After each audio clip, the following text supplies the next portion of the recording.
Frank and Charlene Renick had two children, Sam being their oldest son, and a few years younger than him was Ben Renick, who was born on August 4th, 1987.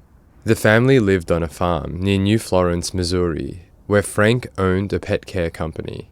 The company was incredibly successful and the family very well off, the boys never going without. The brothers were known to be happy and tightly bonded children who loved exploring their large farmland, and they would spend all of their time outdoors, in the woods, playing. As they got a little older, so too did their adventures grow with them, and they became known to others in the area as quite eccentric and fun-loving people.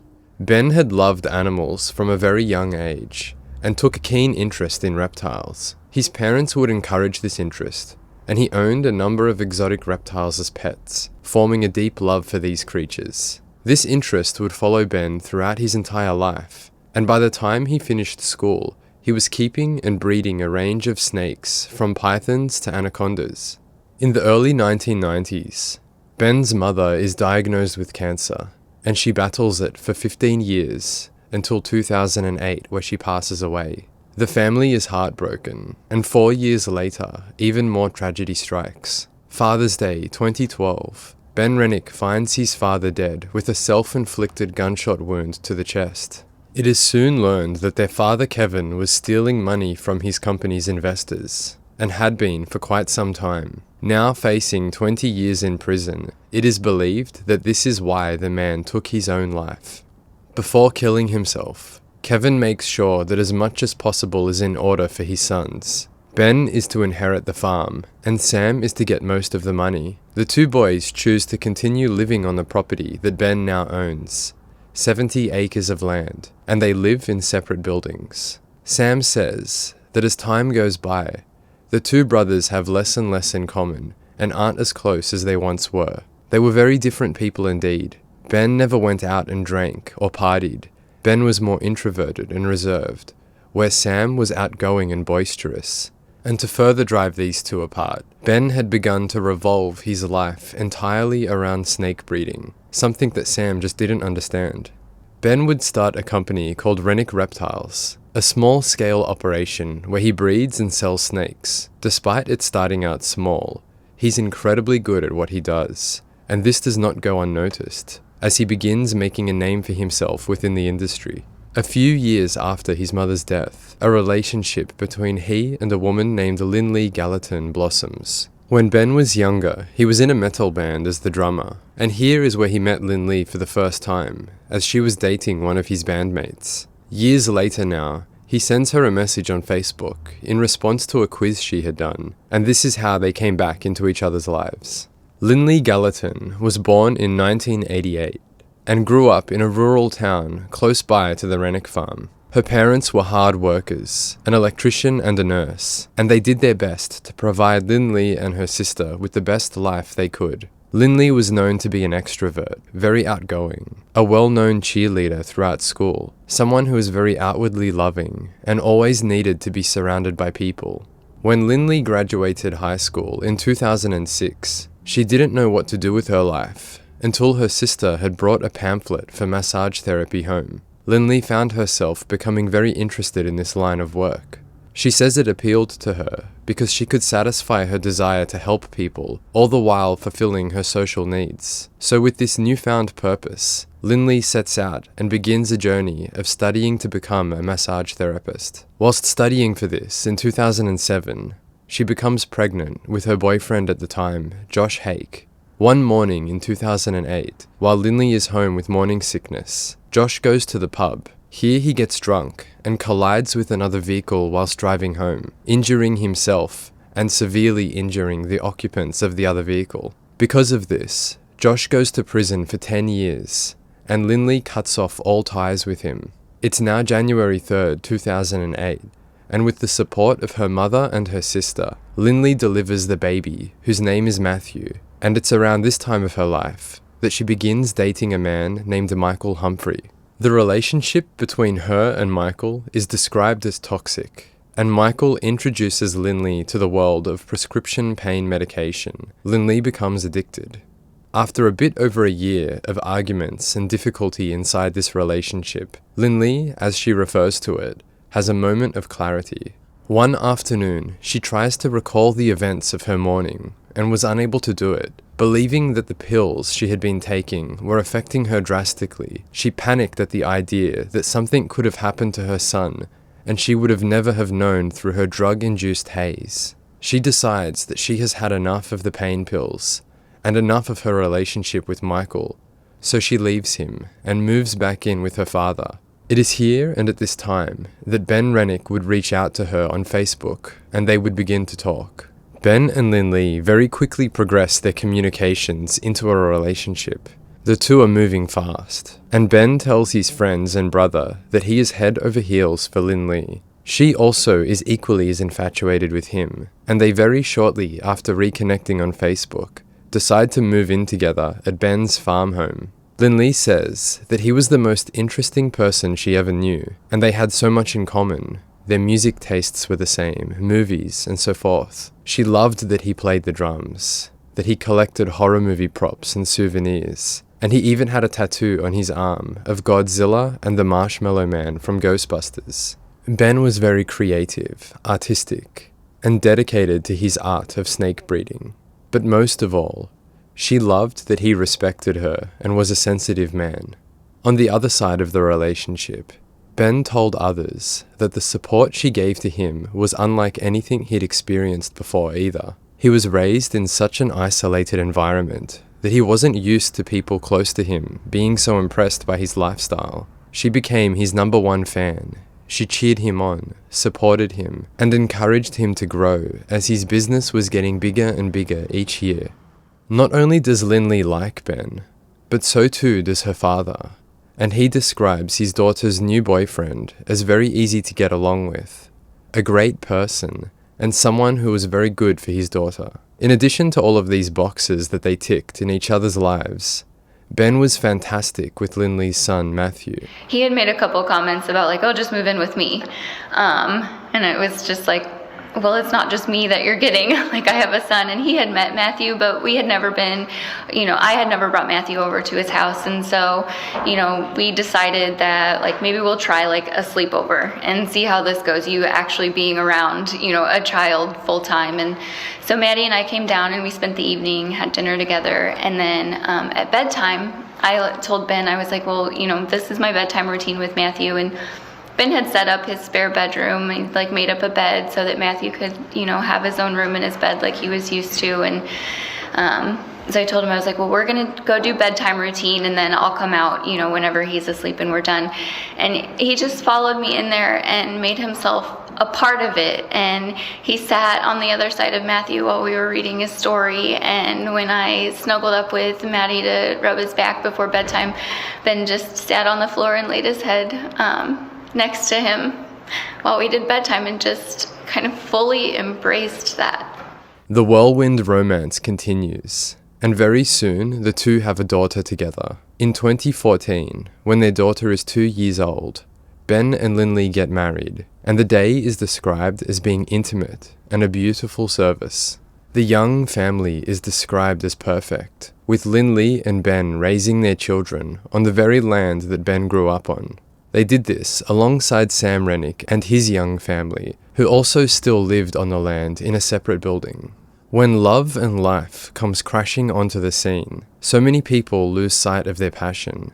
But Ben did not do this, and each year he continued to grow his snake breeding business with the support of his wife. He becomes so successful that his name is known globally in the snake breeding community, especially for his work with ball pythons, and Ben attends conventions all across the United States whilst shipping his reptiles worldwide. I'm very meticulous. I think success is, especially in this industry, it's going to be a mixture of a lot of different things. So it's going to be a mixture of like your customer service, how you handle situations.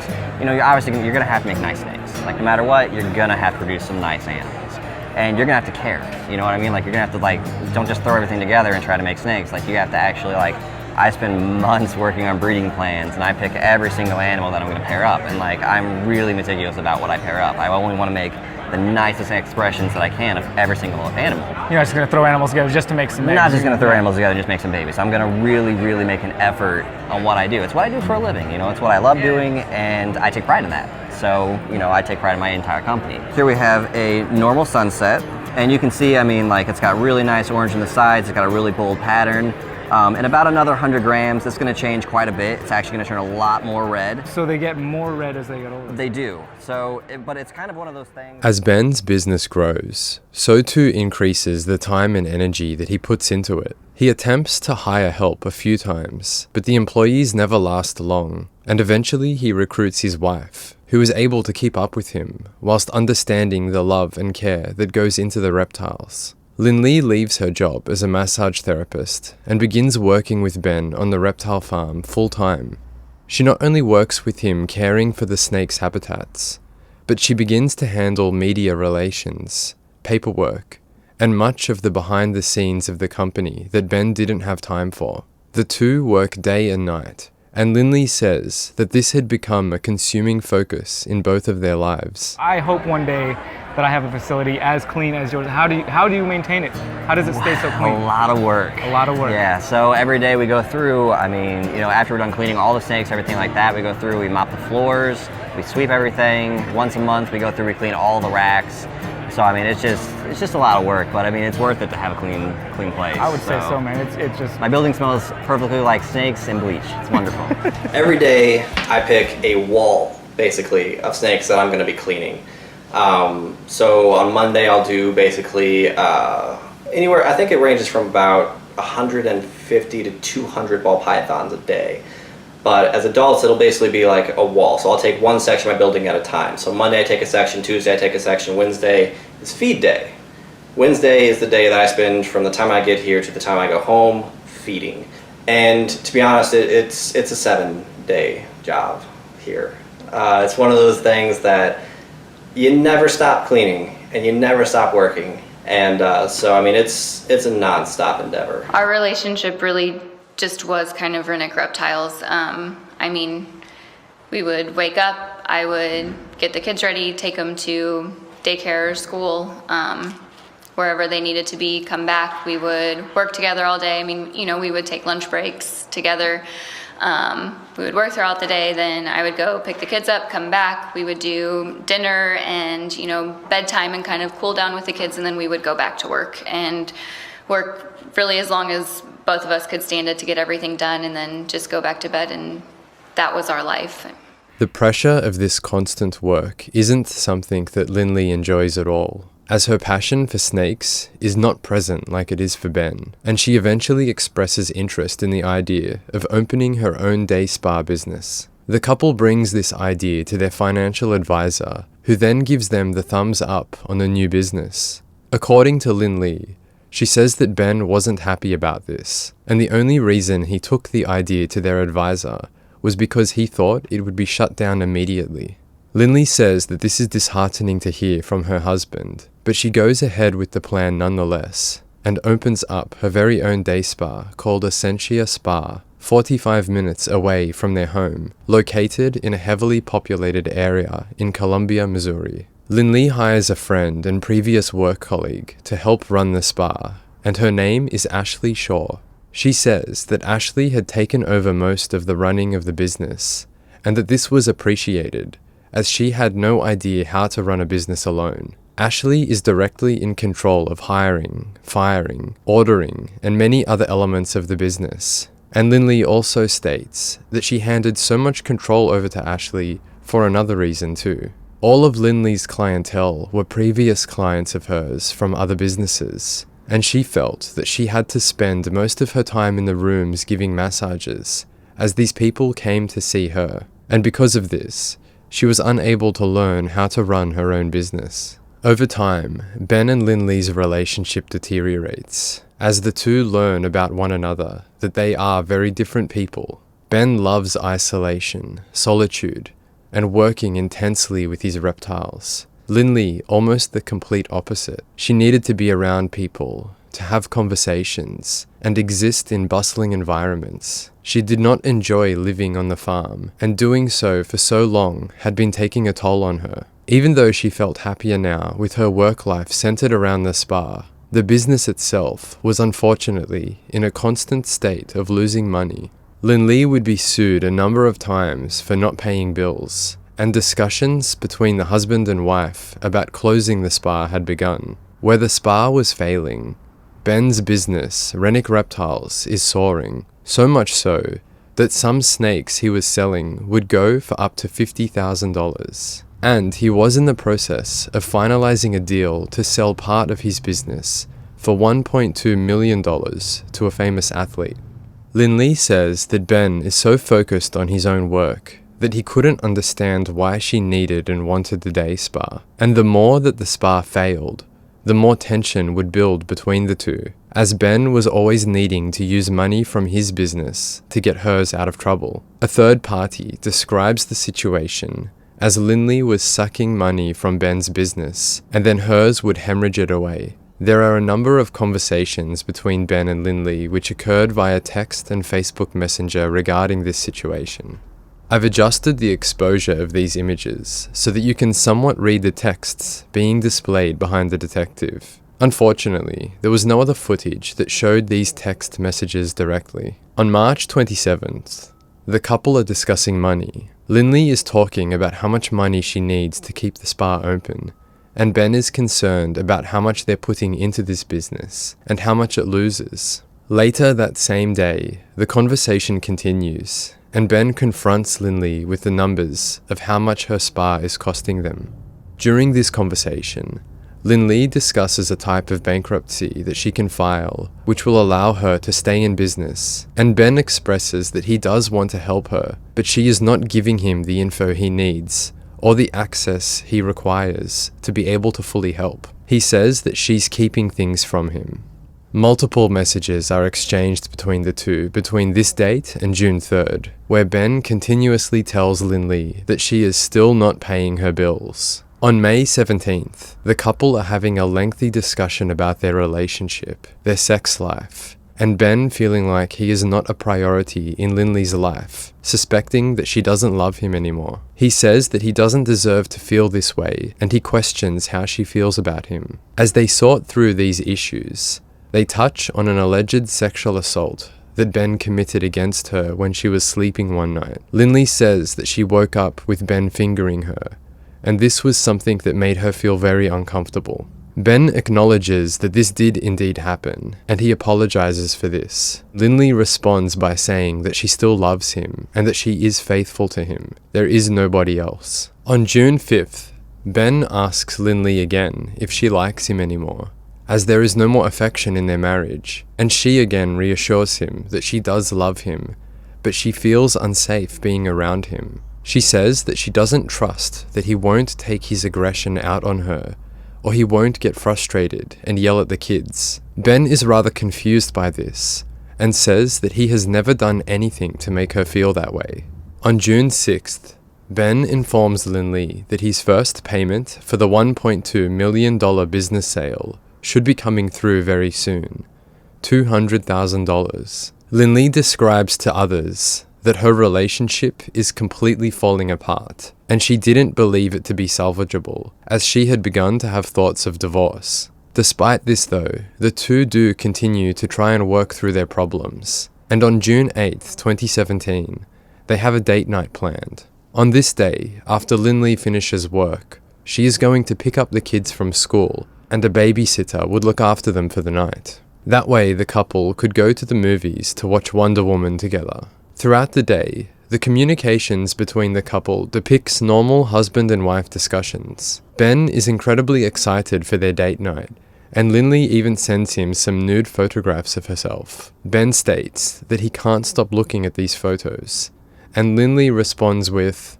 "I fucking love you, but I unfortunately can't hang out naked all day in a room. I will find another time." At 3:45 p.m., Ben messages Lindley and asks her if she is going to collect the kids from school. He gets a response from her phone that says she is unable to leave work and he'll need to go and get them.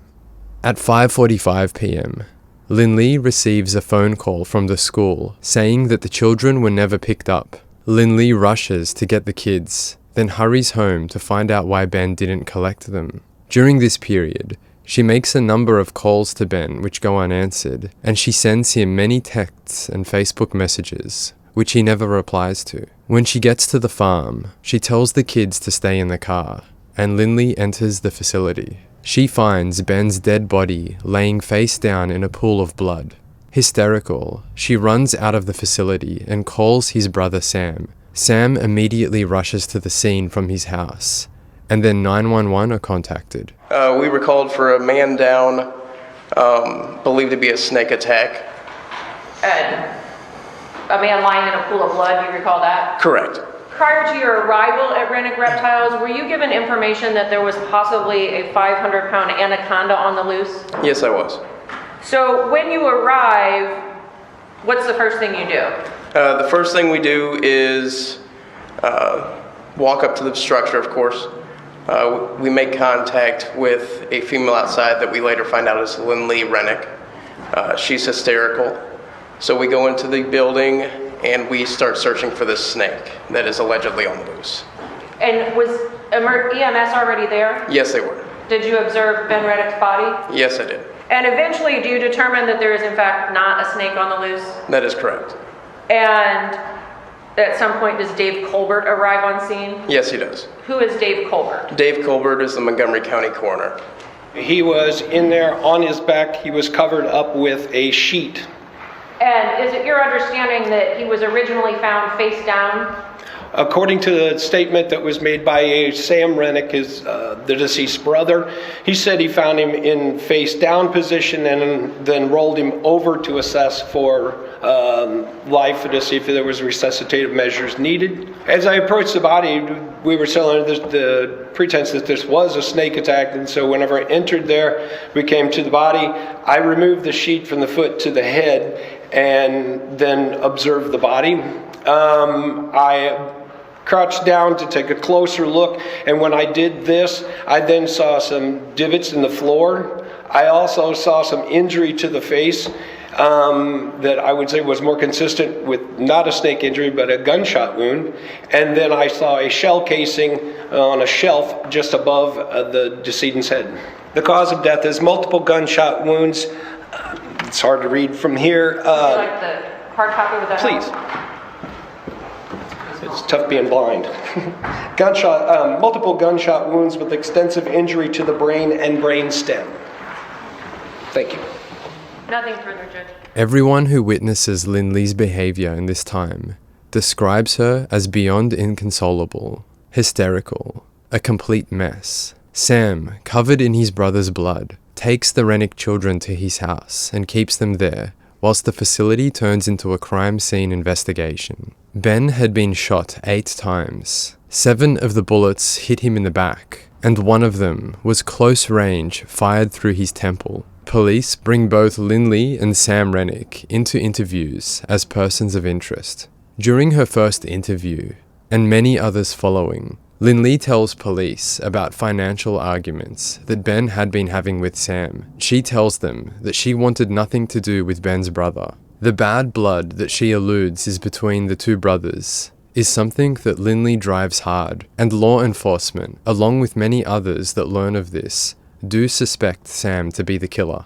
During Sam's interview with police, he does himself no favors, as he describes the rift between he and his brother. Quote, "Ben and I aren't close. Ben and I don't have a lot in common. Ben doesn't drink. He's real serious. He doesn't have any fun at all. I'm the opposite of Ben in almost every way. I have a lot of fun. We just didn't hang out or talk, even though we lived next door to each other. I know that he's top of his field, but he liked to brag a lot. He's always, that's one of the reasons I didn't like hanging around Ben. He's always talking about money, how much he made that day, how much he's making on this transaction." End quote. Sam is very quickly cleared as a suspect though, as he is fully cooperative, giving DNA, full access to his phone and life, gunpowder residue testing, and even a polygraph test. He has a rock-solid alibi, and every step of the way he tells police that he will do whatever it takes to help find his brother's killer. The situation surrounding Lindley and her possible involvement would not clear as easily as it did for Sam. She goes in for 3 police interviews, where in each one, a little more pressure is applied. And although her story doesn't change, that she says she had nothing to do with the murder, the police do suspect that she is lying. Lindley takes a polygraph test herself and is asked if she shot her husband. Her answer is no, but the test indicates this to be a blatant lie. Strongly suspecting Lindley as the murderer, 4 months after his death, she is brought into the station for a full interrogation. Lindley continues to deny any involvement, but appears to crack slightly under the pressure of the scenario. Right near the end, through teary eyes, she says, quote, "I just wanted a divorce," end quote. The detective believes this to be an admission, showing that she knows more than what she has been letting on. But he cannot get any more information from her, and she eventually walks free. With all of their leads exhausted, the case goes cold for almost 3 years. In the weeks following Ben's death, Lindley would begin a new relationship with a man called Brandon Blackwell.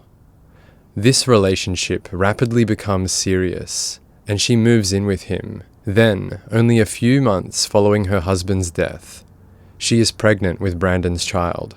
The relationship with Brandon is said to be toxic, beginning with infatuation and love, where both parties say that the other was the most incredible person they'd ever met, yet resulting in threats and arguments by the end. Due to the threats that Brandon makes, Lindley stays with her father on a number of occasions. One time in particular, she recalls her boyfriend grabbing her arms and not allowing her or the children to leave the house. She says that he believed that she was trying to steal their child away from him. Lindley's father also recalls Brandon threatening to kick his ass on a number of occasions. Brandon is eventually arrested for assault, and an order of protection is placed against him by Lindley. He violates this order 14 separate times. On one occasion, Brandon's very own mother contacts Lindley and tells her to watch out because her son is on his way to harm her. By 2019, Brandon is in prison for aggravated stalking.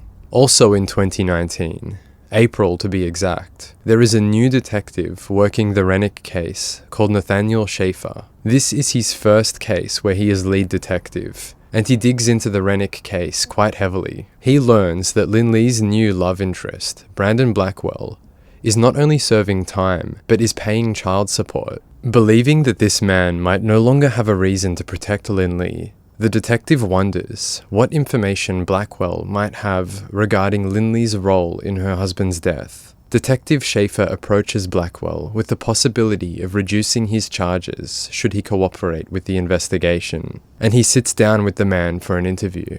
Brandon Blackwell does have a lot to say. He implicates Lindley to be at the scene of the crime, and says that he had asked her to know what happened between her and her husband if their relationship were to progress at all.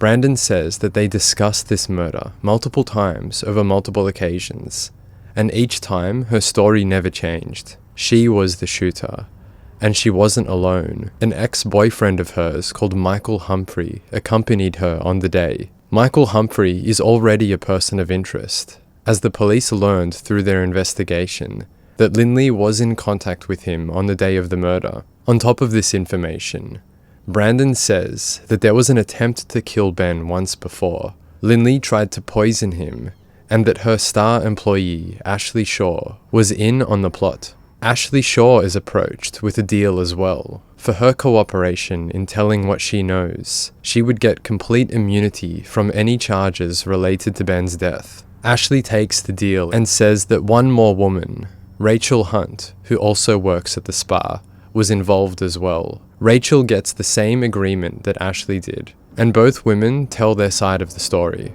Michael Humphrey is soon arrested for the murder of Ben Renick, and he goes to trial first, where he is found guilty. He gets life without parole, and the prosecutor in Lindley's case strikes a deal with Michael. In exchange for his testimony against Lindley, Michael will have the chance of parole one day. Michael Humphrey accepts this deal.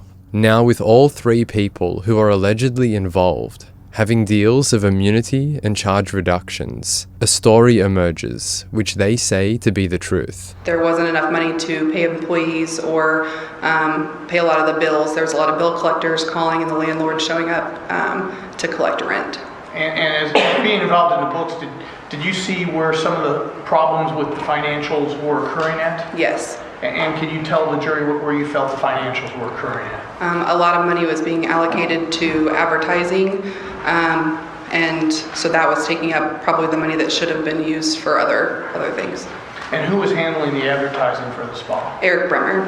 We met when she opened her spa, doing marketing, radio advertising at that time, and that's how we first met. And I'm not trying to pry or embarrass you, but it turned into a sexual affair between the two of you. That is correct. You were both married. Yes. And I don't mean to embarrass you, but where in terms of some of the sexual activity, where did that occur between the two of you at? Initially it was at the spa, and then after her husband was murdered, it would have been in a vehicle. And what about prior to the murder? Was it all at the spa? Spa. Basically, you'd go in there as if for a massage, but you'd go into a room and something of a sexual nature would occur. That's correct. Were you aware during the same time frame of June of 2017, Lindley engaging or beginning another sexual affair? Yes. And who was that individual? Brandon Blackwell. Both of the men that Lindley was having affairs with are looked into as possible suspects, but both have strong alibis and are very quickly cleared of having any involvement. Ashley Shaw, though, still has much more information to share regarding Ben's murder, and she says it all begins when one day Lindley comes to work and talks to her about the problems she was having in her marriage. Small problems at first, but over time, Ashley says they get worse and worse until they get so severe that she cannot sit by and do nothing. She came to the spa one morning and said that she had woke up in the middle of the night and he was on top of her, inside of her, raping her while she was asleep. When she told you this, what was your reaction? I was shocked and felt sorry for her, kind of hurt for her, I guess. How was her demeanor when she described this to you? She was very upset. Did she just discuss with you divorcing Ben in relationship to this event? Yes. And what did she tell you about that? She said that he had resources to take her kids away, and she didn't have the resources to divorce him, and she was afraid to lose her children. He had money in an established business that would help him, I guess, with an attorney to take her kids. I'm not. As a result of those conversations, did she present to you or talk to you about a different manner of handling or resolving her marital issues? Yes. What was that she discussed with you?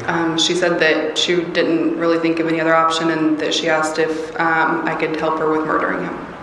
And you did ultimately participate in attempting to kill Ben Renick yourself, did you not? I did. She asked if I knew anyone that could get her a gun. I think that's pretty much all. Trying to figure out if she knew someone that had a gun. And after she learned that you didn't know anybody that had access to a gun, what was the next subject or idea that Lindley came up with? The poisoning. I provided her with some pills, and she blended them up in a blender and put them in a protein shake for him to drink at night. She was going to drink her own that didn't have any pills in it, and then give Ben the one that had the pills in it for him to drink. These are conversations on May 24th, right? 1:28 p.m. between Chase and Ben.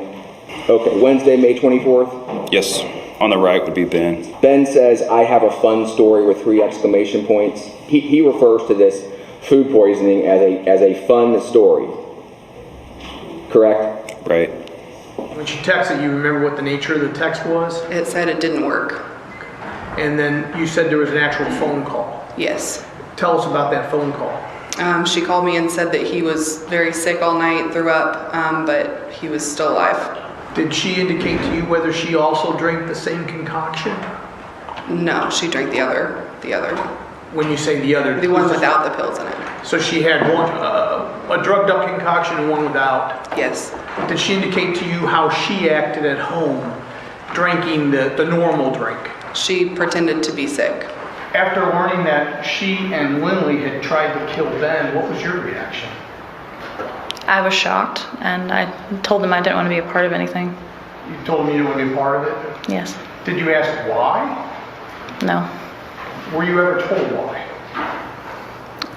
Lindley didn't think that she would get the kids if she tried to divorce Ben. Okay, so I need you to tell the jury why. Why would you help your boss try to kill her husband? I think I felt sorry for her. It was a surreal situation, so it's kind of hard to explain what I was feeling at the time, but it didn't really seem, when I talk about it now, it obviously seems it was real, and at that time it didn't seem that way. Did you believe her about this rape allegation? I did, yes. Did she make any other allegations about Ben physically, mentally abusing her in any ways? Yes. What else did she tell you about Ben? She said that he was very mentally abusive. They would get in arguments a lot, and he would just really kind of dominate the situation and make her feel terrible or bad about different things. Did you ever see any signs of physical abuse? No. You know, no bruising, busted lips, black eyes? No, sir. Feeling sorry for her is one thing. Why would you actually actively participate trying to murder somebody? Why would you do that? I don't know. What conversation does she have with you at this time about the next method or manner or plan to kill Ben Renick? She brought up her ex-boyfriend. And who is this ex-boyfriend? Michael Humphrey. She said that he had a prior record of being in trouble, and so she thought maybe he would know someone or hung out with people that had records of being in trouble or, a history, so she thought maybe he would help her. After finding an address for him in Holt Summit, what did the two of you actually do? We drove to the address. She showed up at my driveway. And was she there was she alone? No, she had a girl named Ashley with her. Had you ever met that girl before? No. What was your reaction to seeing this girlfriend of yours for the first time in 6-7 years? Definitely caught off guard, yep. I'm sorry? Definitely caught off guard. I assume you're kind of surprised? Yeah. Okay. And when you saw her, tell us what happened, what interaction the three of you had at that point in time. Initially, she just kind of came up and started casually talking about her friend wanting some audio equipment done. And then after that, she asked if we could go inside and talk. Lindley tells you what had she just done or recently done to her husband? About the shake? You're talking about, I'm sorry, I'm having a hard time hearing part of it. About the shake with the pills in it.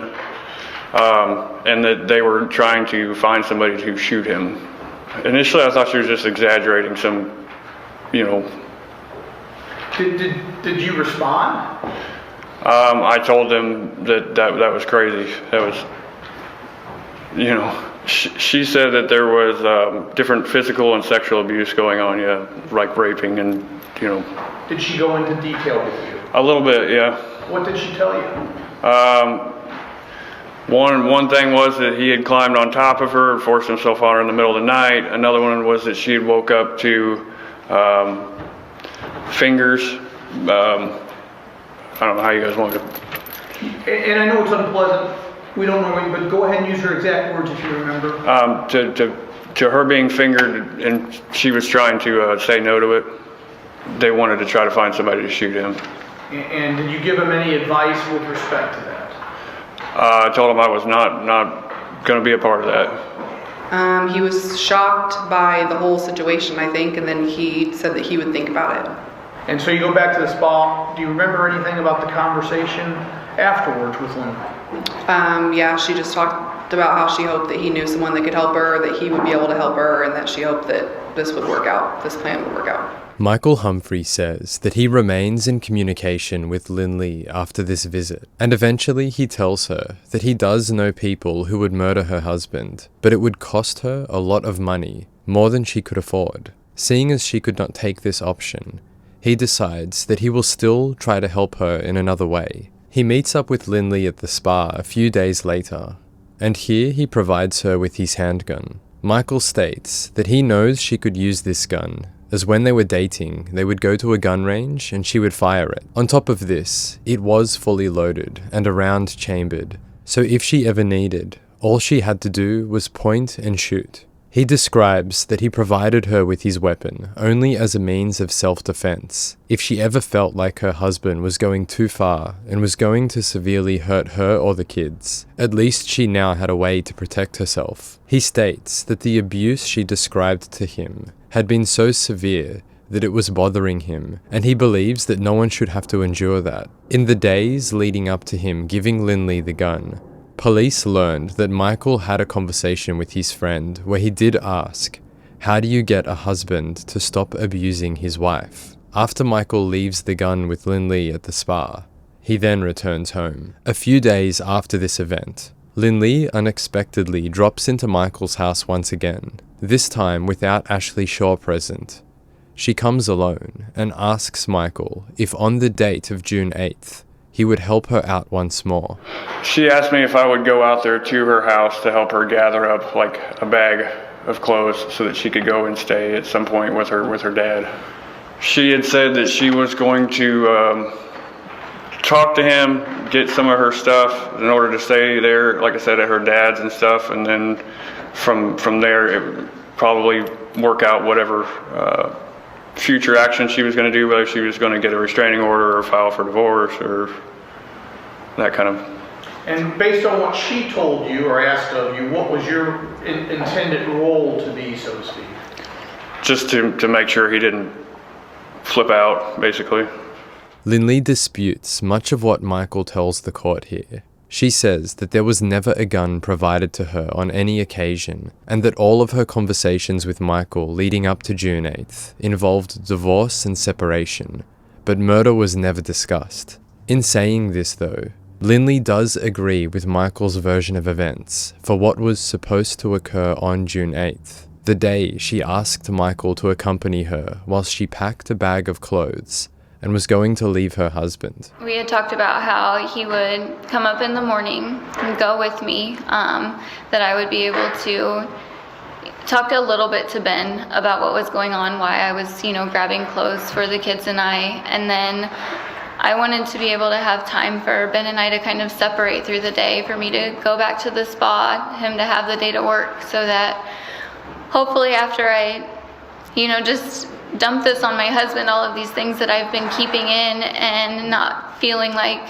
I wanted to stay in our marriage anymore, that we could have the day to kind of separate and diffuse from that, save any possible arguments that were going to come from just having this huge blow up, and then hopefully at the end of the day, after each having our time to kind of think about it, that we would be able to come together and really sit down and actually just put it all out there, and knowing that we had a babysitter for the night, that, Maddie and Emma would be able to be with Catherine, and that Ben and I would really be able to have some alone time to talk about that.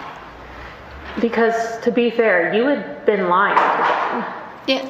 You had been completely keeping the affairs from him. Yes. You guys had a lot to talk about. Yes. Ashley Shaw and Rachel Hunt, the two spa employees, who say they were both aware of Lindley's mission to kill Ben, have differing stories from Lindley and Michael for what was going to occur on June 8th. We didn't have clients. We cleared our books for the day. When you say you clear your books, what does that mean? We didn't book anything, any appointments. And were you present when Lindley left to go commit this crime? Yes.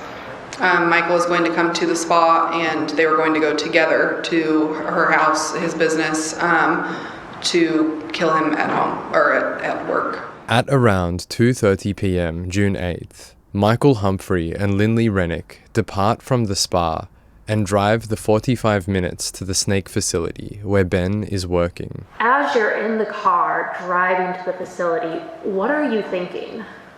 I was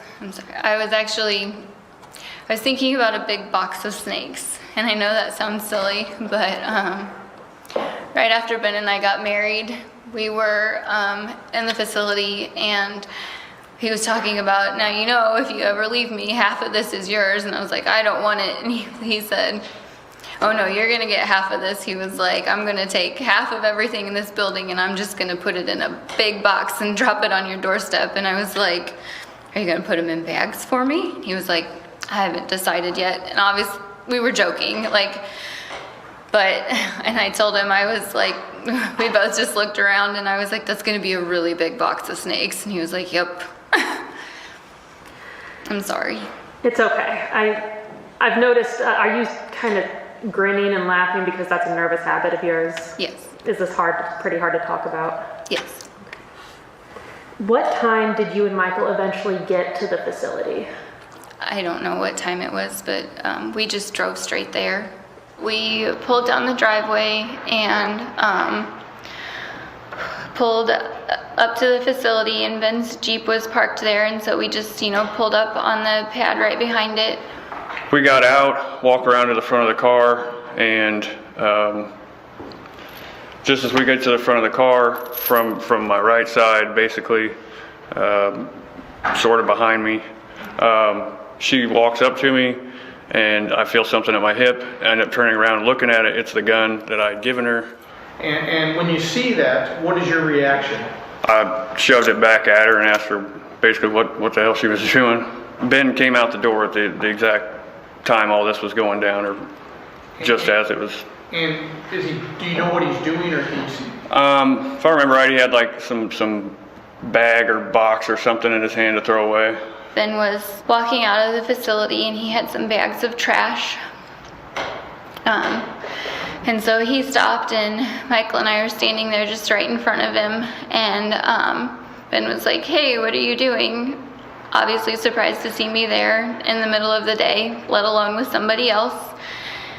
And I just panicked, and I was like, oh, this is Michael, he's an old friend of mine, like he's really interested in snakes, and I told him we could come out here and you could show him some stuff and he could buy something from you. And Ben was like, okay, obviously, confused by that because we never really had people out at the facility. But I went ahead and I took the trash bags from Ben and then walked down to the dumpsters that we had, and Ben and Michael went on inside the facility. She walks around, kind of circles behind me this way, ends up telling him that I'm there to look at snakes.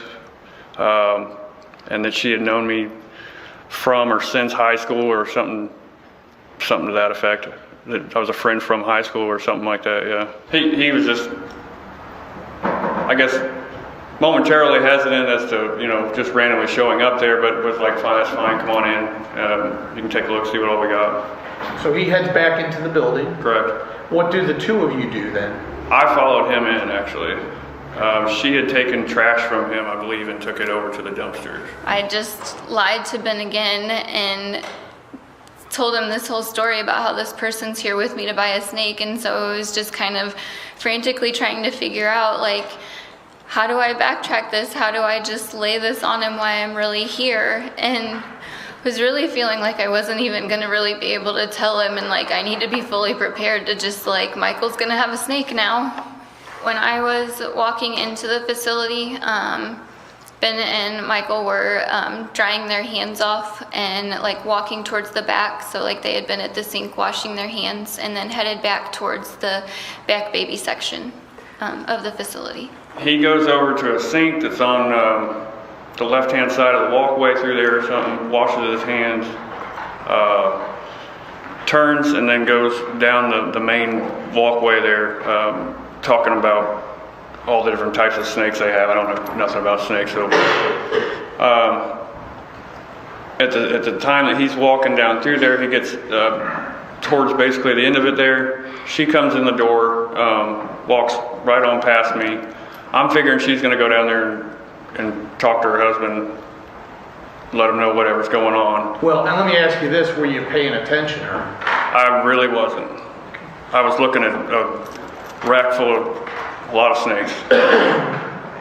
She goes by you and heads in the direction of Ben? Yeah. Okay, tell us what happens next.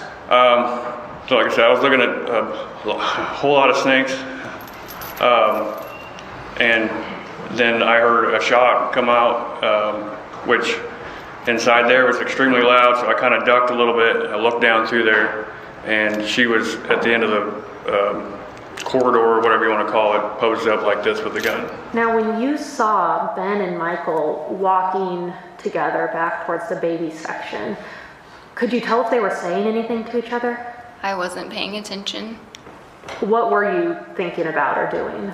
I was just trying to figure out what to say to Ben and how to approach this topic now. What happened next?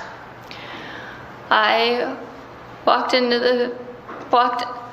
the aisle, and I walked up behind Michael. Ben was back around the corner, and Michael was standing kind of the way that the aisles are set up. There's just a small space to walk through to get to where Ben was, so Michael was standing right there, and I walked up right behind Michael. I'm sorry. And then Michael turned around, and I saw a gun in his hands, and then I heard shots ring out, and I screamed, and I ran outside. And then I heard more shots go off, and everything just went numb, and I remember staring at the trees, and then Michael running out of the facility and pushing me towards the car and telling me, "We have to go, Lindley, get in the car. We have to go now." You hear one shot and react to that. Yeah. And then look down to where they're at. Right. And when you look down there, how is Ben positioned if you can see him? I couldn't see him at that point. Where he was at? Yeah, I actually couldn't see him. So he at least wasn't standing upright. Right. As I turned and went out the door, I thought 2 to 3 more, and then another 1 or 2 after I was outside. You weren't counting though, were you? I was not. You turned and ran out the door. Correct. Where did you go? To my car. Did you leave? Not immediately. I pulled the door open, and I'm looking back up there to kind of see what's going on. It was a few seconds. She comes out the door. I'm still standing there. She runs around to the passenger side of the car and starts screaming at me to drive, basically. At that point in time, I was just not, I truly wasn't thinking anything. I remember when at one point I sat up, and I just remember seeing the trees out the window and rolling the window down and smoking and just being completely gone. I truly was just not there in my body or present for any of those moments. I remember it, when I think back on it, it's just like flashes of just different things here and there, and then nothingness. So you were in shock? Yeah. She's, I'm gonna call it freaking out. She was smoking cigarettes and kind of saying she was nauseous and different things to that effect. What happened when you and Michael pulled into the parking lot at the spa? So we pulled in, and Ashley was already coming out of the door, and she helped get me out of the car. I'm sorry. And then we went into the spa, and she walked me towards the back into the wet room that we have. She helped get me undressed, and she set me up on the Vichy shower table that we have. And she turned the water on and was just holding it against my legs. I was curled up holding my legs. And then I remember Michael coming to the door and pointing at me and telling me, "Don't tell her a fucking thing." And Ashley turned around and said, "She's gonna tell me everything." So she comes in walking quickly. Yes. And heads to the back of the spa. Yes. What is in that back area of the spa? There's a shower. It's called a Vichy shower. So Lindley goes back there and she tells you to do what? To give her a shower. Where is Rachel at? When Lindley returned, I was told to go to the back. Ashley told me to go back there because Michael didn't know that I knew anything about it. So I went to the back room, which was our break room, and the door was closed. I heard voices, and I heard the shower, the water running in the wet room. And when you heard voices back there, whose voices did you hear? I heard Ashley's and Lindley's, just because I was familiar with theirs, and then I heard a man's voice. And they're in a room with I've tried to describe it a few different times. I don't know. It's a spa device. It's some sort that sprays water. I opened up the door and I asked her, does she know what just happened? And she said something to the effect of, I already told her, or I'm telling her, or something like that. And so I told her I really didn't have anyone to talk to them ever again at this point, and I turned and I left. Well, actually, first, I guess, they asked me, would you take some of this? And they were referring to her pile of clothes on the ground, and that was whenever I told them, that I didn't ever need to talk to them again, and then I left. Did you ever have another conversation with her where that story that she told you about how Ben was murdered changed? Yes. She said something along the lines of, I didn't think that I could do it. It was kind of a random statement. I said, I thought you said that he did it. I didn't think that you said you did it. She said that Michael got too nervous or didn't want to do it, and so he handed her the gun and she actually killed him. She said that she put the gun to his back and shot him several times. I get, I'm approximating it about halfway home. Stepped my brakes. I don't remember if it was to go around somebody or whatever it was. And out from underneath the passenger seat slides the gun, my gun. I was freaking out a little bit. Okay. Why is that? Because it's my gun. And it had been, you believed it had just been used to do what? To shoot somebody, yeah. Before we got, out into our cars, Ashley had told me, everything's okay, Lindley. You were here, you never left, and everything's okay. And so I had to stop and get gas in my car. I was just standing there, just like this, nothing happened. Everything's fine. At some point, did you get a call from the kids' school? Yes. And what did they say? They said that the kids were still there and they hadn't been picked up yet. I just started to panic because Ben wouldn't not pick the kids up. And so I sent a message to Ashley, letting her know, and she said, I'm sure everything's okay. And so I was just trying to hold on to that, but definitely started to just lose it a little bit more, that something happened because Ben's not there, but everything's okay. Like, I went to the daycare and picked the kids up, and then we went, started driving home. I pulled up to the facility with the kids and let them know that I was gonna go in and get Dad, and then we would go back to the house and make sure everything was okay. I walked into the facility and I was just walking through,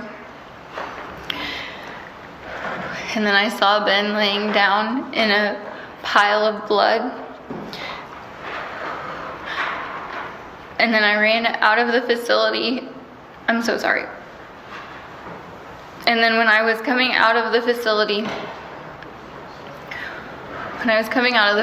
Maddie and Emma were already out of the car and they were walking up towards the door. And so I yelled at them that they needed to get back in the car. And then I called Sam. And I was trying to tell him something happened with Ben. He couldn't understand me. And then I called 911. And the dispatcher couldn't understand what I was saying either. I leaned down and I put my head over Ben's to try to see if I could hear him breathing. And there was nothing, and his mouth came open, and I was just laying there with my head on Ben, trying to see if I could hear his heart or if I could feel his chest. Just something. And then I remember Sam yelling with an EMT person, Sam telling them that I needed to stay right there, that I was the only one who knew anything about that building, and so I wasn't leaving. And the EMT people were saying, you need to get her out of here. So they moved me to the front of the building, and then Sam took Maddie and Emma over to his house because I was covered in blood. And they didn't want Maddie and Emma to see me covered in blood. With these version of events now all being told to law enforcement, 3 years following Ben's death, Lindley and Michael Humphrey are arrested for first-degree murder. As mentioned earlier, Michael goes to trial first and argues that he was manipulated into the situation, that he gave Lindley the gun to help her for protection, and that he had no idea she was going to kill her husband that day. In addition to cooperating with police, where he testified here against Lindley, he also points law enforcement in the direction of the murder weapon, which had been stashed in the attic of his girlfriend's mother's house. At trial, Lindley's defense team argues that the state's case is built on lies and poor police work. Her attorney says that the inexperienced detective too easily fell for Brandon Blackwell's false claims that Lindley was in on the murder. He argues that if the detective did his job properly, he would have learned that there were multiple recorded jail phone calls where Brandon said that he would do anything to ruin Lindley's life. Here are some quotes from Brandon's phone calls. "She's going to be fucking sitting in prison. And that fucking baby's going to be mine. That is what's going to fucking happen. It's about time to burn that bitch. I mean, that's about all I know how to do. I want to watch Lindley's ass fucking melt up there on the stand. I'll do anything to get out of this mess. Good, bad, or ugly." End quotes. On 2 separate instances, when Lindley filed the orders of protection against Brandon Blackwell, she actually wrote in her complaints that Brandon had been threatening to implicate her in Ben's murder if she was ever going to leave him, and this is recorded on all of those legal documents. Lindley's defense team states that due to inexperience, laziness, and a drive to charge anybody with the murder, the detective ignored the red flags of Brandon's information, which then saw him go on to put Ashley Shaw through an interrogation where he bullied her into admitting to a narrative which was untrue. Before Ashley had confessed to any involvement, the detective would interrogate her extensively, and his words during this interrogation go under scrutiny during cross-examination. 6 to the bottom of the page. Okay. Well, I'll just cut to the chase. Shaw says, yeah. I said, the reason we're here and the reason that you're here is you have been implicated in being part of Ben's death, and I want you to hear me out before you say anything. She says, okay. I said, we've talked to the prosecutor, okay? And the prosecutor is willing, if you are 100% honest, to get and give information in this homicide that helps us solve it. Basically, he's willing to work with you. Otherwise, you would be accessory to first-degree murder, and first-degree murder, accessory to, is the exact same charge as first-degree murder. So we're here because we have information that you helped plan and actually took part in an attempt on Ben's life before Ben was actually killed. So I just want to put that out there and go back and let you be 100% honest on what happened, because we know a lot of what happened. There are arrests going to be made, and then that ends the page. Okay, what does it say on the following page, officer? Today, people are going to jail for the first-degree murder. We've got the warrants typed up and ready to be sent out, so it's basically now is the time. You're either on Team Lindley or you're on Team Missouri, and Team Lindley is going to jail. They're going to prison for first-degree murder, so it's your opportunity. We're not here by surprise. You're here. We've got other people talking to other investigators, talking to other people, so that's where we're at right now. No more bullshit. The rubber meets the road. You have one opportunity, and it's right here, right now. As soon as we leave this room, if you don't tell us exactly what happened, you're not leaving. And she said, I need an attorney. It's your testimony today. Lindley Rennick walks up to you and out of the clear blue sky asks you, Ashley Shaw, the not violent person who's afraid of Dateline, to commit the most serious crime there is. And you say yes. That's your testimony. Yes, sir. And your reason for this, I think you testified a second ago, is, I don't know. Correct? In addition to feeling bad, yes. Oh, feeling bad. So when you feel bad for somebody, you're going to help them murder somebody. The person who has no violent past at all. The person who works at a spa. You're in the relaxation business, right? Correct. You're not a violent person. Does it sound reasonable that somebody like you would really do this? I wish that I could say that it didn't, but I did, so it does to me. Do you know off the top of your head what 15 Percocets taste like in a protein shake? No, sir. So you claim you just walk up to your non-violent boyfriend and say, give me 15 Percocet, and he says, here you go. Correct? Correct. That's what you claim. Yes, sir. Wasn't Leandre Robinson the person that was supposed to get Ashley Shaw the Percocet pills? Yep. Why didn't you go interview Leandre Robinson? I don't know. At some point, you're asked where he got the Percocet from, correct? Correct. And what do you say? A family member, I believe. Who's dead? Yes. So, oh no, we can't provide a name and that person can't confirm it. Just coincidence, the person who would be there to confirm that you got the Percocet is dead. Yes, sir. That's a tough break for you.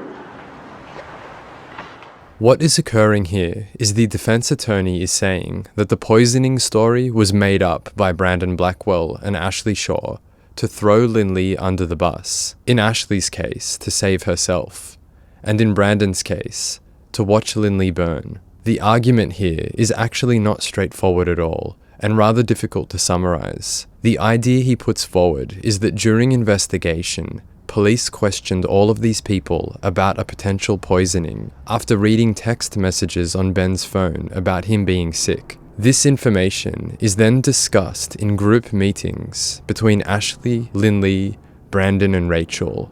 And this is how they all knew of the police believing there to be poison, and how they managed to keep their stories consistent with one another when they finally decided to talk. So you agreed to kill Ben as a favor, right? I don't know what you mean by favor. You didn't get any money out of this for agreeing to kill Ben. Correct. So it was a favor. Okay. I mean, isn't that what a favor is? Yes. So now we've got 3 favors. You, the favor to help you poison Ben, the second favor to help you try to kill him again, and now Michael Humphrey, out of the kindness of his heart, is doing Lindley a favor by helping her kill Ben too. That's what you want this jury to believe.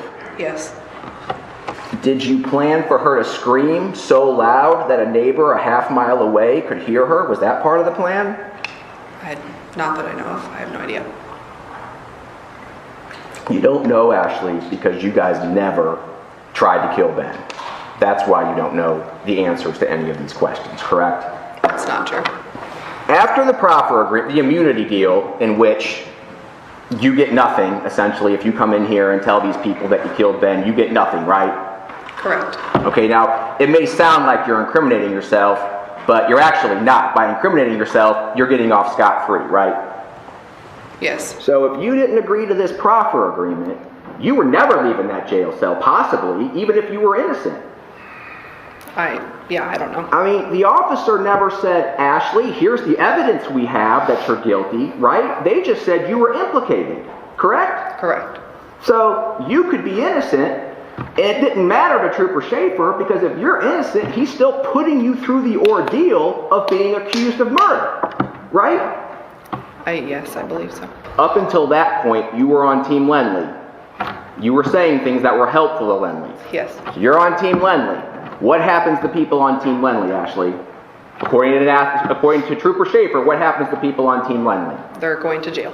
So you don't want to be on that team, right? No, sir. And so what did you do? You switched teams. I told my story, the story, yes. Aren't you tired of everybody looking at you as a murderer when you really aren't a murderer? Aren't you tired of that?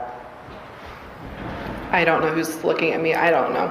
I don't care what people think, I guess. Aren't you tired of this charade of going around and telling people you and Lindley killed Ben when you didn't, and you're just saying this because you don't want to go to prison and be accused of murder? Don't you want to come clean now? That's not true, sir. I very much wish that was the truth. You learn that Ashley Shaw has been given a proffer agreement, that she has said Lindley's guilty, and she calls you on the phone and tells you that very thing, correct? Yes. It wouldn't have come up in that conversation the day after Ashley Shaw got arrested, what she told the police? Is that your testimony? The only thing that she said was they knew everything, so to be honest. That's all she said? That's all she said. Now, you testified, I think, recently that you were using methamphetamines around this time, is that correct? Correct. Okay, you were using methamphetamines the day of 6/8, correct? I would say that's, yeah. Okay. Where do you get your methamphetamine from, Michael? Various places. Okay. And you sell methamphetamine? No, not like I have before, but when it's the same as like one of your friends going to your house and grabbing beer out of your fridge and leaving money on your table. Okay, but in your case, you go to your friend's house and you drop off meth? No. Okay. I've had friends come over and ask me if I had some, and then we exchange like that. But that's, so you give your friends meth? Yes. Okay, and you offered Lindley Rennick methamphetamines that day too, right? Correct. And she turned you down? Turned it down. That's correct. Did you tell Corporal Faust that you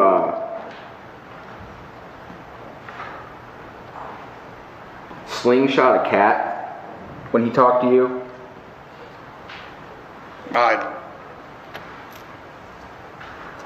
I don't recall that. It's possible. Okay. Do you recall saying that, Corporal Faust? Yeah. Okay. Yes, I do. Why do you slingshot cats? They had a bunch of strays that were out in that neighborhood. Okay, what does slingshotting a cat involve? What is it? What does it involve? A slingshot. Okay, to the cat, right? Right. You just had a trial, correct? Yeah. A trial for what? Murder. And what were you convicted of? Murder. Did you testify in that trial? No, I didn't. Did your attorneys call one witness on your behalf in that trial? No. After your trial, some of the highway patrol officers, they come and they approach your attorneys and they offer you a proffer agreement, right? I believe that's what it's called, yeah. Okay, so you're testifying here today is giving you a benefit, correct? Right. And tell the jury what that benefit is. It's reduced to second degree, and I'll still be serving a life sentence, so. But you're eligible for parole, right? Hopefully will not die in there. The defense wraps their argument up by saying that family always came first for Lindley, and that she loved her husband very much, that it would be ridiculous to believe she would take her children's father away from them like this. They say that she did her best to work through relationship problems, and stood to gain nothing financially from his death, as all of Ben's assets would have gone to his children and not her. And although they acknowledge that she did in fact lie for years following his death, she did so out of fear and shame. Is there anything I haven't asked you today that you want this jury to know?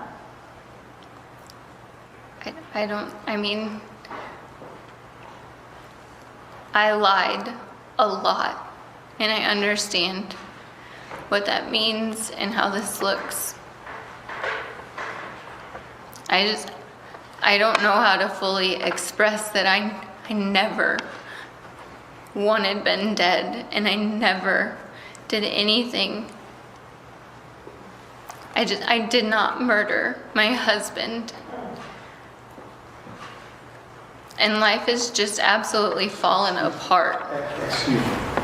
Your Honor, we should have a specific question asked, not Ms. Lindley invited to make a speech on her own behalf. I'm sorry. Are we done? I'll object to the form of the question and the relevance. Okay, objection overruled. Are we done? Yeah. I have no further questions, Your Honor. All right. Let's take a break for lunch. Just stay there a minute. Remember what I keep telling you, don't talk about the case or... The state's argument, on the other hand, firmly pushes the idea that Lindley is the mastermind behind a rather elaborate conspiracy to kill. And one of the ways they do this is to present a number of text messages which were sent and received by Lindley all on the day of her husband's murder. At 7:02 a.m., June 8th, Lindley messages Michael Humphrey and tells him that she's heading to the spa and that Ashley is a nervous wreck, ending it with a laugh out loud. At 7:14, her and Michael are discussing how tired they are, and Lindley says that she never knew how exhausting this was going to be. Michael offers her a hit of meth to take the edge off, which Lindley rejects. At 3:45, Lindley has left her phone with Ashley at the spa, and Ashley responds to a message that Ben sent asking about the kids. A key moment that the state say Lindley purposefully left her phone so that it couldn't be tracked and she would have an alibi. At 5:13 p.m, Lindley is back at the spa and Ben has been murdered. At this point in time, she has testified that she completely lost her mind and is incredibly worried about her husband's well-being, but she has not yet contacted 911. So at 5:13 p.m, she messages Ben and says, "Hey love, I need to stop and get gas, then home. I'll text the babysitter and let her know to come at like 5:45, so you don't have to wait with her and the kids for me." At 5:25 p.m, she messages Michael Humphrey, "I hope your car got back safe. Probably needs more work." And she ends the message with a ha-ha. Michael responds and says, "Yeah, almost home. Still has a loose feel and vibrating, but hasn't fallen off. And the alternator seems to be charging, so that's a plus." Lindley continues this conversation and talks about setting up a massage for him to come to the spa the next day. The detectives believe that this message in particular is a cover-up to show that they were in communications over a massage and nothing more. Michael says, in response, "Maybe try again tomorrow, when this temperamental bitch is on a good day, or whenever you got time that doesn't affect biz." 5:40 p.m, Lindley responds and says, "That works. I could do 11, or any time between 1 and 4. 5 minutes later, at 5:45 p.m, after Lindley receives the call from the school, she messages Ben, "Just got a call from school. Matty and Em are still there. Are you on your way?" She makes 3 calls to Ben's cell and the Snake facility phone, but none of them get answered. 5:50 p.m, she messages Ben, "At least call me back." 5:52 p.m, "If you're on the phone with Robin, call him back and call me now." 2 more phone calls to Ben's phone that go unanswered. 6:01 p.m, "Starting to worry a little, love. Please call me back." 6:17 p.m, she messages her lover Eric and tells him that she's worried about Ben. At 6:20 p.m, Michael Humphrey messages Lindley and responds to her message earlier that told him he can come for a massage the next day. He says, "Right on. Gotta help a neighbor and maybe do another look over the beast. I'll let you know in the morning. Thanks for your help. As always, message if you want to." Lindley responds to this message and says, "It's no problem at all. Happy you weren't stranded. I'll talk to you tomorrow." The state argues that all of these messages are cover-ups, planned communications that make it look like she not only never left the spa, but that Michael had a reason for going to meet her that day. And furthermore, they show that she was acting the part of the concerned wife, all the while happily communicating with the man that she supposedly just witnessed shoot her husband. Another key element of the state's argument is that even though Lindley claims to have not gained anything financially from Ben's death, that is in fact in dispute, as she received ownership of the farm and his snakes, both of which she promptly sold. The state also has evidence to suggest that should she had gotten away with the murder, she would have received a large sum of money from Ben's life insurance policy. Did Ben have a life insurance policy on him? Yes, he did. And what was the dollar amount of that life insurance? $1 million. So at the time of Ben's death on June 8th, 2017, the state of this insurance policy was that Lindley Rennick, and only Lindley Rennick, was to receive $1 million. Correct. This insurance policy wasn't in or part of any trust that Ben may have had. Correct. It was separate and distinct. Yes. And did you ever have an occasion to meet with Miss Rennick to discuss and let her know of, I guess, her rights or what was coming to her should Ben die? Yes. The state would work hard to destroy Lindley's credibility during the cross-examination of her witnesses. As her best friend, did you guys share intimate details of each other's lives? Yes. And she was the kind of person you could go to and tell her your most deep, darkest fears and secrets. Yep. And you were the kind of person she could go to and tell you that. I thought so. But you were wrong about her, weren't you? Correct? I think so. Okay. Because she lied to you about all the affairs she was engaged in? Yes. Okay. And tell this jury when it was that she told you that she was present when her husband was murdered. She never did. After her husband was murdered, she had eating issues. What kind of? Yeah, She was under a lot of stress. Yes, I believe it was stress related. And stress can come from many different things, can it not? Sure. Do you think if you killed your husband, shot him in the back of the head, and you have the police investigating you, you might be under a little bit of stress? Objection. Calls for speculation. All through Lindley's testimony, she claimed that despite hearing gunshots at the facility, she didn't believe her husband to be dead. In a haze of panic and confusion, she hoped that everything was okay and that she was inviting Michael back to the spa the next day so that she could ask him what happened.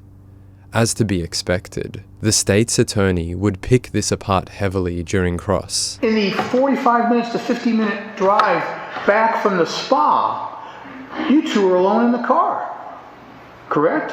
Yes. Plenty of time to talk. I couldn't speak or I don't even remember being able to feel myself breathe or feel my body. Ms. Renick. I asked you if you had plenty of time in the car to talk. Yes. Okay. And you didn't ask him during that time frame, correct? Correct. It was just a little bit later, maybe 30 minutes after you get back to the spa, that you suddenly think, well, God darn it, I'm going to see if Michael got home okay, see if he's doing well, see if you'll come by the spa tomorrow and explain to me what all these gunshots were about.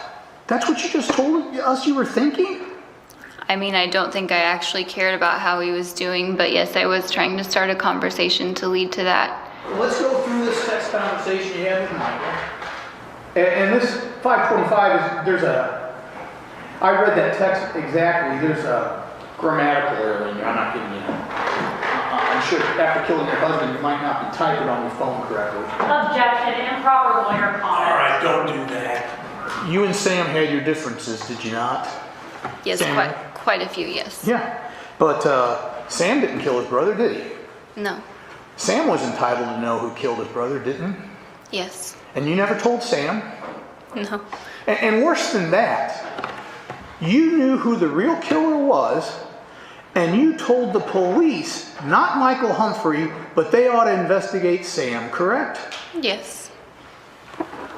Man, what kind of cold heart lies within you? Objection. Relevance and improper lawyer comment. Objection be sustained. Every one of those officers' job and goal was to find out who killed Ben. Yes. And it was their job and hope to bring that killer to justice, correct? Yes. And those guys were interested and involved in that pursuit, correct? Yes. And you lied to them every time. Yes. You never told them Michael. No. And not only did you lie to them, you misdirected them by telling them people like Sam Renick, correct? Yes. Now, these 12 jurors, there's 2 alternates. These 12 jurors, their job is hopefully to discover justice and find out who's responsible for this murder, correct? Yes. And to hold them responsible, correct? Yes. If you're willing to lie to the police about such a vital matter, why should these jurors now believe you? I was lying to protect myself, and I told a lot of really awful lies just to do that. But it's just too heavy and it's too much. And so much bad has come from trying to hide behind those lies.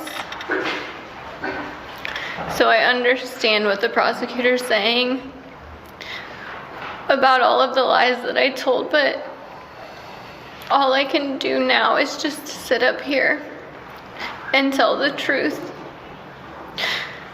And at least I will have gotten it out, and I won't have to carry it anymore.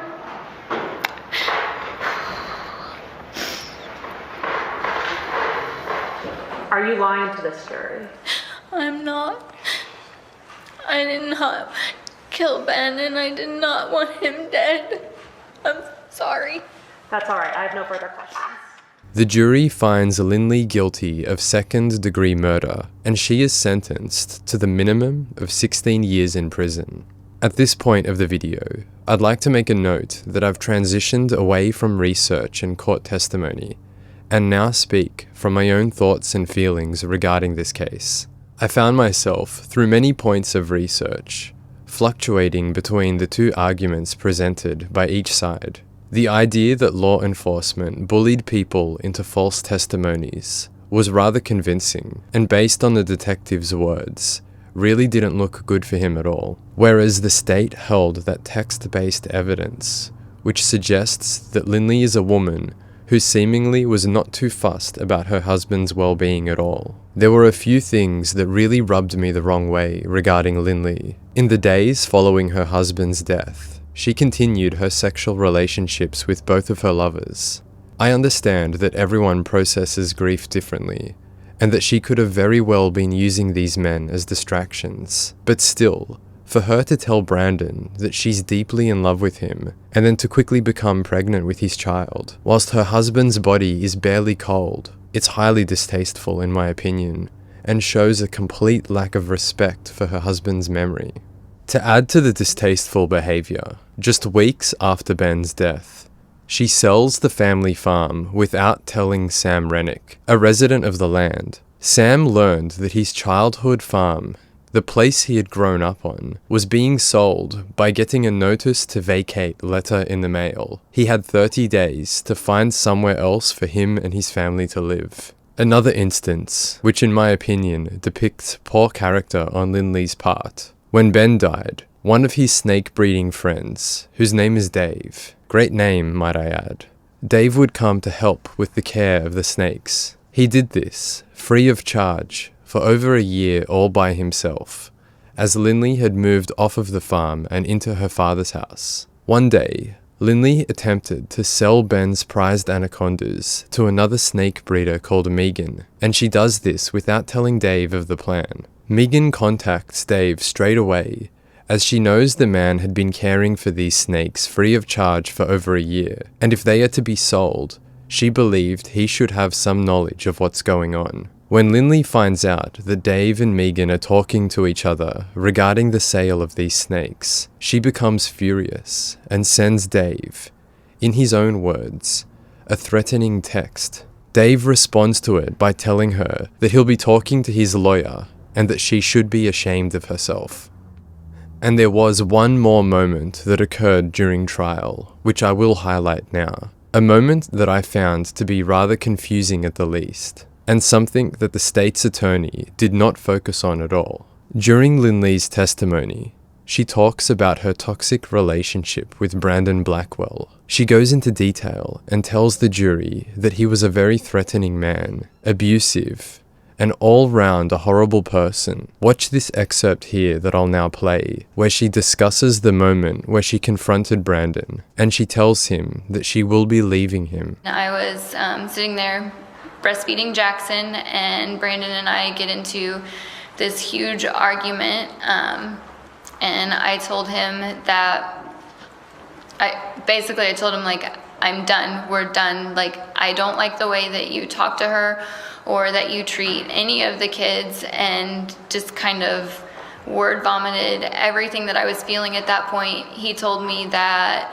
I better not say anything that I'm gonna regret or else, and I just kept going. I was like, I don't regret any of this. This is how I feel, and we're done. I'm tired of you living here, living off of me, and just expecting and waiting for this money that you think is going to come that's never going to come, and you're done. Like, you either need to have your mom come pick you up or find some way, but either you're leaving or I'm gonna take the kids and I'm gonna go stay at my dad's until you can have somebody come and get you. It's interesting to me that she would so easily, using her own words, word vomit all of these thoughts and feelings so confidently to a man that she says is dangerous and violent. Yet when it came to her husband Ben, someone she said that she loved deeply, a caring man, and one who had not given her any reasons to believe he would become violent. When it came to confronting Ben about the same reason that she was going to leave him, she needed that support of her ex-boyfriend Michael Humphrey to get through it.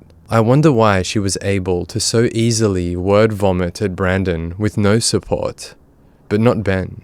I do understand that people change, they grow and learn. And in the year between Ben's murder and her leaving Brandon, she may have developed a hefty amount of confidence. But something really rubs me the wrong way about this one, hey? It's ironic that snakes are such a prominent part of this case, a creature that is so often associated with deception, as this case was full of it. Lindley lied so much about so many things, from affairs to headaches, that at this point, I really don't and can't believe a word she says. I personally think that she's damn lucky that she got the minimum sentence of 16 years behind bars, especially when her co-partner, Michael Humphrey, a man that wouldn't ever have known the name Ben Renick if it weren't for her, initially received the maximum life sentence with no parole. It doesn't appear that I'm alone in this disbelief of the leniency, as even the judge would pass comment on the jury's decision to hand out such a light sentence. A lot of people don't understand this, but I just want to make this clear on the record. Missouri law does not allow me to exceed the recommendation of the jury on punishment, okay? I've gotten a bunch of letters going, give her way more than that. I can't do it. You can't do that under Missouri law, okay? So I just want to make that clear. I know some people probably won't hear that, but I can't, okay? Mr. Hesseman kind of got into the heads of what the jury might have been thinking. I don't know what they were thinking. He doesn't really know what they were thinking. He's drawing his conclusions, and I've drawn mine. Somehow they got confused. In my view, taking you out of the equation, his brother would still be alive.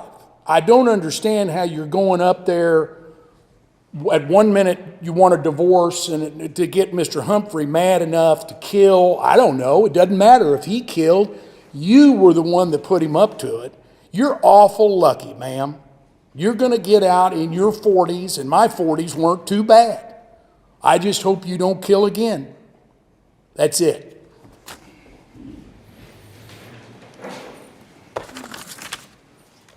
I watched many videos of Ben, interviews of him talking about his work, and even though I personally know nothing about snakes, I found myself mesmerized by his passion for the work. People like Ben are rare, 1 in a million, probably even rarer if I'm to be honest. A breed of human that are able to take some form of art and then transform it in a way that the world has never seen. People like this can be difficult, arrogant, introverted, classed as not fun to be around. And all of these things people did say were traits of Ben's personality that were present to some degree or another. But the payoff is incredible.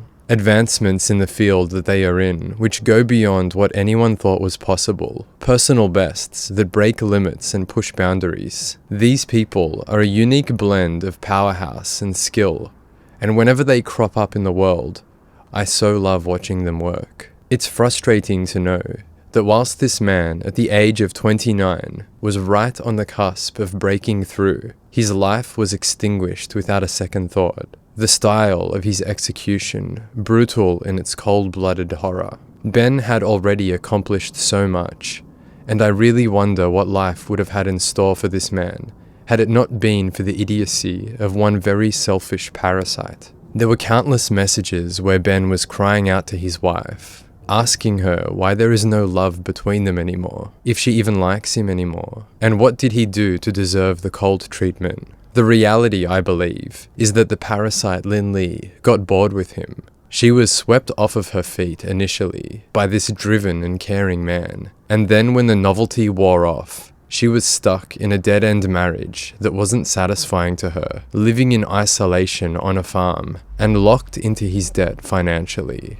unable to see a way out. all the while building resentment toward this man that she was meant to love. And sure, that doesn't sound like fun to me, but it sure as hell shouldn't equal murder. I am fully aware that there was sexual assault in this marriage, assault that Ben acknowledged he committed, and I am aware that this sort of sexual violence is painful and disgusting. I'm not for a second forgetting that it was there, but again, I don't think the punishment for this is death. Furthermore, there was only one recorded instance of this sort of assault which involved Ben's hands, yet Lindley would tell others that he raped her, climbed on top of her in the night and more, and there's really no evidence presented to suggest that this is true. If she was willing to tell these lies to the people around her about his behavior, who knows what else she told people about him, and how much of that was true.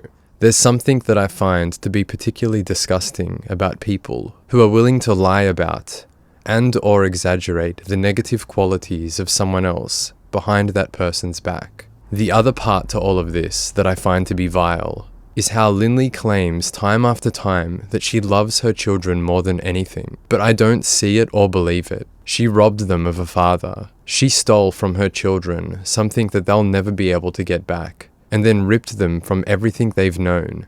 A loving father, a stable home on beautiful land, all the while thrusting them into a life of once again moving from toxic relationship to toxic relationship and house hopping. There was one other thing that Ben was well known for, and that was his love for his family.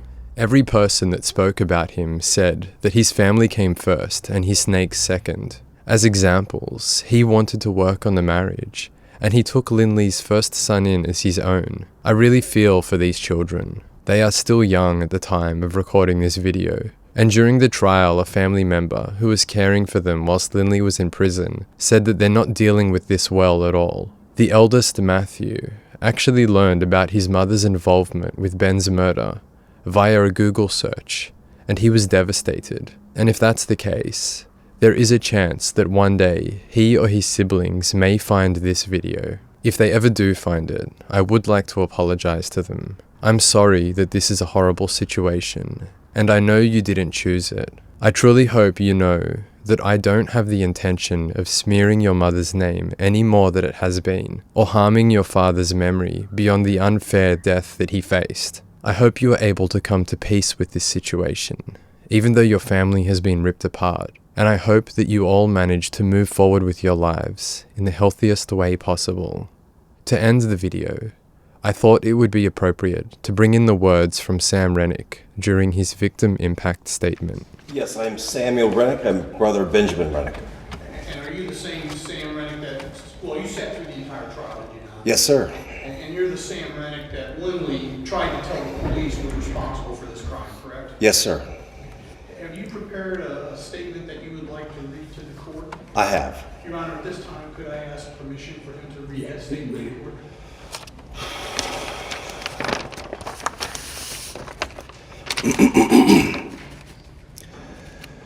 Hello, everyone. My name is Samuel Renick. I am the older brother of the late Benjamin Renick. We're gathered here today because of the premeditated actions of Lindley Renick, which include the murder and execution of my 29-year-old brother and father of two. Regarding the verdict, unfortunately, even though the jury is instructed not to have sympathy or to allow their feelings to stand in the way of the facts, we feel that this injustice has in fact taken place in this case. We thank the state prosecution team for their hard work in this trial, and we hope that the facts would speak for themselves. I beg the common person to watch the trial again and ask themselves if my brother's life was worth only 16 years. After executing my brother and cleaning up the evidence of her involvement, she immediately proceeded to build a web of lies that touched so many people. She led me directly to my brother's body and then put on a show, an act, a display that will forever haunt me for the rest of my days. She cried over my brother's dead body, yelling why, how, pretending to me that she did not know what she had done to this beautiful young man. She put the children through this experience. Here I am, covered in my brother's blood, attempting to comfort the children, despite them asking me if their daddy is dead. What Lindley Renick has done to her children will forever be unforgivable. Ben was about to turn 30 years old. He was a great father of two that he loved. He's a great father of two children that he loved more than life itself. And his life was stolen from him by the sheer greed of Lindley Renick. She lied to cover up her guilt, and she murdered my brother to profit from his death. Lindley Renick is a murderer. She will always be a murderer. This is a victim advocate statement, and I'm supposed to let you know about all the lives that have been affected by this tragedy. Well, Ben's children have lost the most. We have not seen my brother's children since Ben's funeral service in 2017. Despite constant attempts, all efforts to connect my children with theirs have been blocked for years. We haven't seen my brother's children in 5 years, and here we are now waiting for them to heal. We know that they have been told lies, many of the lies that Lindley perpetuated throughout this process. We hope that April and Jonathan find it in themselves to do what's best for the children at all times, and when the time is right, please allow us to reunite our family. They have an 8-year-old, a 6-year-old, and a 2-year-old cousin that would love to know them. Lily never mentioned her third child during this trial, a fact of particular disgust.